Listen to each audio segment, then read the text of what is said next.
Assalamualaikum warahmatullahi wabarakatuh.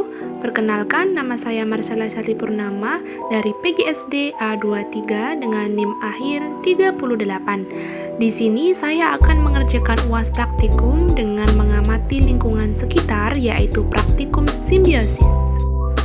Nah, sekarang saya akan menjelaskan pengertian dari simbiosis. Simbiosis adalah hubungan antara dua makhluk hidup yang berbeda jenis dan hidup saling bergantungan dengan jarak waktu yang lama. Nah, simbiosis itu dibagi menjadi beberapa jenis. Untuk lebih jelasnya, mari kita amati bersama-sama. Simbiosis yang pertama adalah simbiosis mutualisme, yaitu kedua belah pihak yang berinteraksi mendapatkan keuntungan dan tidak ada yang dirugikan.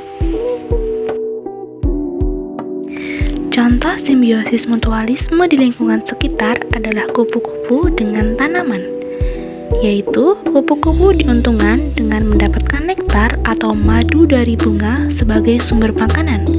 Bunga pun juga diuntungkan karena bunga dibantu dalam proses penyerbukan, yaitu dengan cara ketika kupu-kupu berpindah dari satu bunga ke bunga yang lain, dia membawa serbuk sari bersamanya. Simbiosis yang kedua adalah simbiosis parasitisme, yaitu hubungan antara dua makhluk hidup di mana satu pihak diuntungkan sedangkan pihak lain dirugikan. Contoh simbiosis parasitisme di lingkungan sekitar adalah kumbang dan tumbuhan, di mana kumbang menerima keuntungan karena mendapatkan sumber makanan dengan memakan daun tumbuhan. Sebaliknya, tumbuhan dirugikan karena daunnya rusak dan dapat mengganggu proses fotosintesisnya.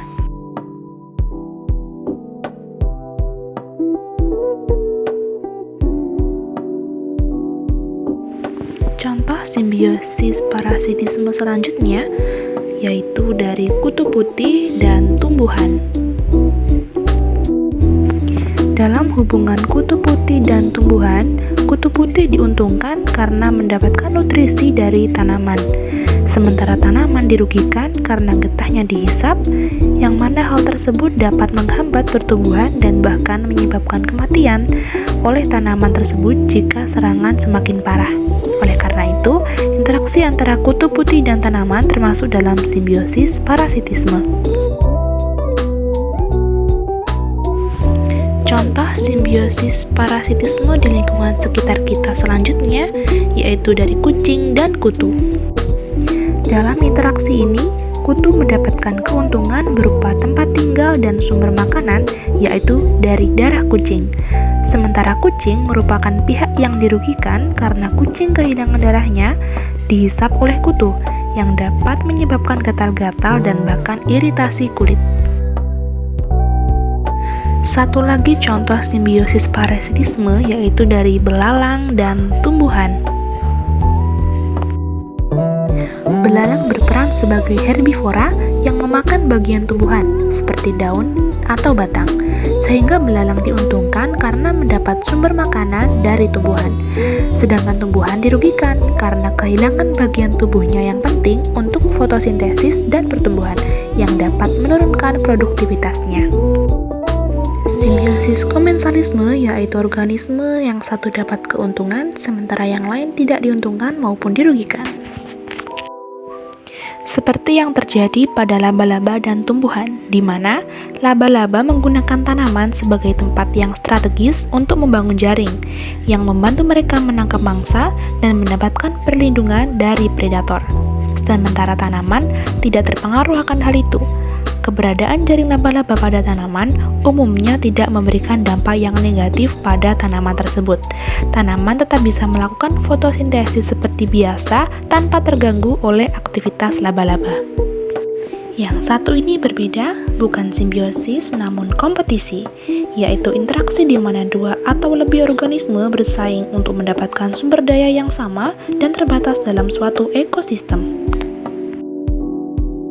Contoh kompetisi di lingkungan sekitar yaitu rumput ilalang yang tumbuh di antara pohon alpukat. Mereka akan berkompetisi untuk mendapatkan sumber daya yang sama dari dalam tanah. Rumput ilalang yang tumbuh lebat dapat menyerap nutrisi ini dengan cepat. mengurangi ketersediaan nutrisi bagi pohon alpukat, terutama pada fase awal pertumbuhan alpukat. Hal ini dapat menghambat pertumbuhan dari pohon alpukat.